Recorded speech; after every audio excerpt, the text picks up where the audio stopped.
ఏదైతే కేసు ఉందో ఆ కేసులో నేను ఉన్నానని లేదా నేను లేకున్నా సరే నన్ను నిజంగా కేసుకు నాకు సంబంధం లేకపోతే ఆ కేసు పెట్టించుకున్న వ్యక్తులు లేదా ఆ కేసు ద్వారా లబ్ధి పొందాలనుకున్న వ్యక్తులు నన్ను నా యొక్క కేసు వివరాలను కానీ నన్ను కానీ పట్టించుకోవాల్సిన అవసరం లేదు. కానీ కేసు మొదలయ్యి దర్యాప్తు జరుగుతున్న ఒక 15 రోజుల లోపు ఎవరైతే కేసులో నా ప్రమేయం ఉందని భావించిన లేదా నా ద్వారా ఆ కేసు ద్వారా వారికి వారి భవిష్యత్తుకు వారి రాజకీయ పార్టీకి లేదా వారి ప్రభుత్వానికి ప్రమాదం ఉందని భావించిన వ్యక్తులు మరి నాకు కేసుతో ప్రమేయం ఉందని నా ప్రమేయం ద్వారా వారి పాత్ర బయటపడుతుందని వాళ్ళు నన్ను హైదరాబాద్ నుండి విజయవాడ తరలించడము అంటే మనకు తెలుసు, వస్తువులను తరలిస్తారు, వ్యక్తులను అయితే తీసుకెళ్లడము లేదా వ్యక్తులను అయితే ఆహ్వానించడము జరుగుతుంది. కానీ తరలించి బలవంతంగానో లేకపోతే కిడ్నాప్ చేసో లేదా అధికారికంగా అనధికారికంగా తరలించి నా ద్వారా అప్పుడు ఇక్కడున్న ప్రభుత్వం పైన వాళ్ళు కేసు పెట్టించడం, ఆ తర్వాత నా ప్రమేయము లేకుండానో లేదా నాకు బెయిల్ కానీ అప్లై చేసి క్వాష్ పిటిషన్ వరకు కూడా నా పైన నా చేత సంతకాలు తీసుకొని ఒక 100కు పైగా తెల్ల పేపర్ మీద సంతకాలు, ఒక వకాలత్ బుక్ ఉంటుంది, బుక్ ఫార్మాట్, ఒక బుక్ పైన కూడా వకాలత్ ఫామ్ మీద సంతకాలు తీసుకొని నా ద్వారా అక్కడ విజయవాడలో ఒక పోలీస్ కేసు, విజయవాడ కోర్టులో ఒక స్టేట్మెంటు, ఆ తర్వాత తెలంగాణ హైకోర్టులో క్వాష్ పిటిషన్ వరకు కూడా వాళ్ళు కేసును మూవ్ చేయించుకొని నా పేరును క్వాష్ చేయించుకున్న కొంతమంది వ్యక్తులు, కొంతమంది పార్టీలు లేదా ఆ పార్టీల ఆధ్వర్యంలో నిర్వహించబడుతున్న ప్రభుత్వాల వారు కూడా ఈరోజు వారు కూడా నాకు కృతజ్ఞత తెలపాలని వారిని మీడియా ముఖంగా నేను కృతజ్ఞత చెప్పమని అడుగుతున్నాను. నా పేరు పెట్టిన పార్టీని ఆ వ్యక్తులను నా పేరు ప్రమేయం లేకుండా పెట్టినందుకు వారు విచారం చెప్పి నాకు క్షమాపణలు చెప్పి ఇప్పటి వరకు సుమారు 2015 మే 31 తేదీ మొదలుకొని ఈరోజు 2025 వరకు 10 సంవత్సరాలు దిగ్విజయంగా పూర్తి చేసుకున్న వారి ద్వారా నేను ఇబ్బందులు పడిన ఈ కేసు సంఘటనలో వారి ద్వారా నేను నష్టపరిహారం అడగడానికి మీడియా ముఖంగా అధికారికంగా నేను వారిని అడగడానికి ఈరోజు ఈ పత్రికా సమావేశం ఏర్పాటు చేస్తున్నాను. అయితే నా పైన వచ్చిన ఫిర్యాదును దృష్టిలో పెట్టుకొని ఆ ఫిర్యాదు పట్ల నా ప్రమేయం ఉందని భావించిన అప్పటి తెలంగాణ ఏసీబీ కానీ పోలీసులు కానీ ఇంటెలిజెన్స్ టాస్క్ ఫోర్స్ వివిధ వర్గాల వారందరూ కూడా నన్ను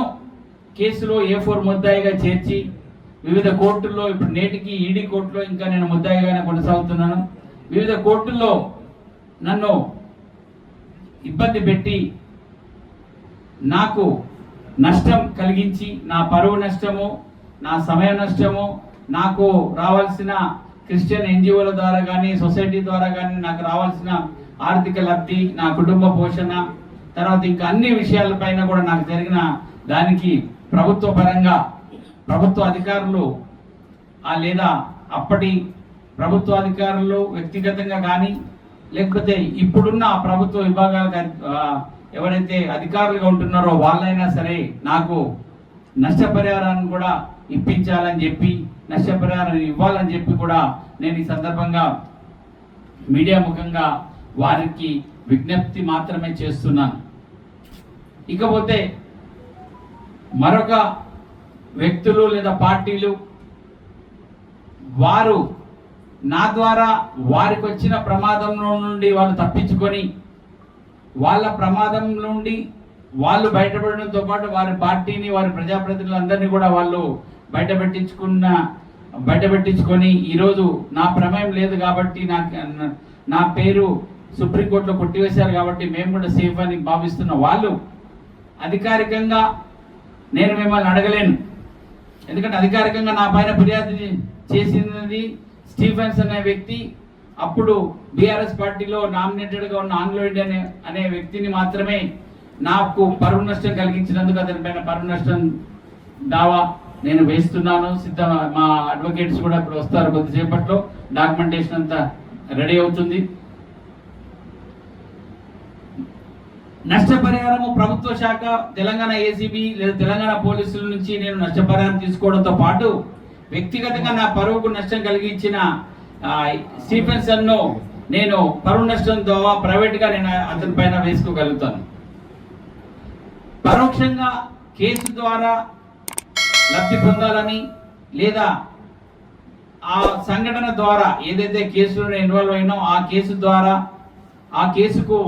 వారి పార్టీకి అనుకూలంగా ఒక ప్రజాప్రతినిధిని కొనుగోలు చేసి ఇప్పుడున్న ముఖ్యమంత్రి రేవంత్ రెడ్డి అప్పుడున్న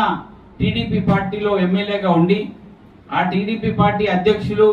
చంద్రబాబు నాయుడు సూచనల మేరకు వారి కుమారుడు లోకేష్ నాయుడు యొక్క డైరెక్షన్లో లోకేష్ యొక్క సహోదరుడు కిలారి రాజేష్ యొక్క పర్యవేక్షణలో ఈ ఓటుకు నోటు కొనుగోలు సంఘటన జరగడం, ఆ కొనుగోలు చేసిన ఆ ఓటు ద్వారా ఇప్పుడున్న తెలంగాణ ప్రభుత్వ ముఖ్యమంత్రి సలహాదారుడు లేదా తెలంగాణ ప్రభుత్వ ముఖ్య సలహాదారుడుగా ఉంటున్న వేం నరేందర్ రెడ్డి మరి ఈ ఓటు కొనుగోలు చేయడానికి డబ్బు సంచులు సేకరించిన రేవంత్ రెడ్డి అనుచరుడు ఉదయ్ సింహ, అదేవిధంగా ఆ డబ్బును తీసుకొని వచ్చిన వేం నరేందర్ రెడ్డి కుమారుడు వేం కీర్తన రెడ్డి, వీళ్ళు నలుగురు కూడా ఈరోజు నేను మిమ్మల్ని అడగలేను. ఎందుకంటే కేసులో నాకు సంబంధం ఉంటే నేను మిమ్మల్ని అడగగలుగుతా, నాకు నష్టపరిహారం ఇవ్వండి అని. నేను మిమ్మల్ని అధికారికంగా అడగలేను, ఎందుకంటే కేసుకు నాకు సంబంధం లేదు కాబట్టి. ఆ కేసు ద్వారా నాకు సంబంధం లేదని వచ్చిన నా తీర్పు కాపీల ద్వారా మీరు లబ్ధి పొందినట్టుగా కానీ, మీరు ఈ కేసు నుంచి విడుదల మేము పొందుతున్నామని కానీ, మీ ఆత్మకు మీ మనస్సాక్షికి నా ద్వారా మీకు లాభం కలిగిందో లేదా నేను నేరస్తునిగా రుజువైతే నేను చెప్పబోయే నిజాల ద్వారా మీరు శిక్షింపబడి మీ రాజకీయ భవిష్యత్తు మీ వ్యక్తిగత జీవితమో మీది నాశనం కాకుండా నా తీర్పు ద్వారా మీరు బచాయించిపోయారు కాబట్టి పరోక్షంగానైనా సరే మీరు నాకు నష్టపరిహారము ఇవ్వాలని నేను కోరుకుంటున్నాను, డిమాండ్ చేయట్లేదు. ఎందుకంటే డిమాండ్ చేయడానికి నాకు టెక్నికల్ ఎవిడెన్సెస్ ఏమీ లేవు. టెక్నికల్గా కేసుకు నాకు సంబంధం లేదు, మీకు నాకు సంబంధం లేదు కాబట్టి నేను మిమ్మల్ని డిమాండ్ చేస్తలేను. మీ ఆత్మ వివేచనకు మీ మనసాక్షికి ఇది నేను వదిలిపెట్టి ఇటువైపు ముగ్గురు నలుగురు రేవంత్ రెడ్డి, ఉదయ్ సింహ, వేం నరేందర్ రెడ్డి, వేం కీర్తన్ రెడ్డి, ఈ నలుగురు ప్రత్యక్షంగా ఆన్ రికార్డెడ్లా ఇటు ఈడీ కోర్టులో కానివ్వండి, ఇటు ఏసీబీ కోర్టులో కానివ్వండి ఈ ప్రత్యక్ష లావాదేవీలతోటి వీళ్ళను నేను ఈరోజు నాకు జరిగిన దానికి నష్టపరిహారం ఇవ్వాలని నేను వారిని వేడుకుంటూ, అదేవిధంగా చంద్రబాబు, లోకేష్, కిలారి రాజేష్, తర్వాత ఇంకొక ముఖ్య నాయకుడు ఆ చంద్రబాబు ప్రభుత్వం ద్వారా నాతో లాబింగ్ చేసిన వ్యక్తి, ఒక పత్రిక యజమాని ఉన్నాడు, ఒక పత్రిక ప్రముఖులు ఉన్నారు. ఈ నలుగురు కూడా మీరు నా ద్వారా లబ్ధి పొందినామని చెప్పి మీరు భావిస్తే మీరు కనీసం నా గురించి జరిగిన విషయాలపైన మీరు వెంటనే స్పందించి నాకు తగిన న్యాయ సహాయం చేయాలని చెప్పి కూడా నష్టపరిహారం ఇవ్వాలని కూడా నేను మిమ్మల్ని వేడుకుంటున్నాను. ఇకపోతే ఈ సంఘటనల పట్ల కేసు అయిపోయింది, మత్తయ్య పేరును సుప్రీంకోర్టులో నుంచి తీసివేయించుకున్నాము, ఇక్కడ ఇన్ కెమెరా ప్రొసీడింగ్ లో కూడా మేము తీసివేయించుకున్నాము. ఆయన ద్వారా మొదలైన ఎఫ్ఐఆర్ లో ఆయన పేరే తీసుకున్నాం కాబట్టి మాకేం అవ్వదు. మేము ఇంకా ఇట్లాంటి మత్తయ్యలను వాడుకొని ఇదే విధంగా ఎమ్మెల్యేలను కొనుగోలు, ఎమ్మెల్సీ ఎన్నికలు కానీ, రాష్ట్రపతి ఎన్నికలు కానీ, ఇప్పుడు జరగనున్న స్థానిక ఎన్నికల్లో కూడా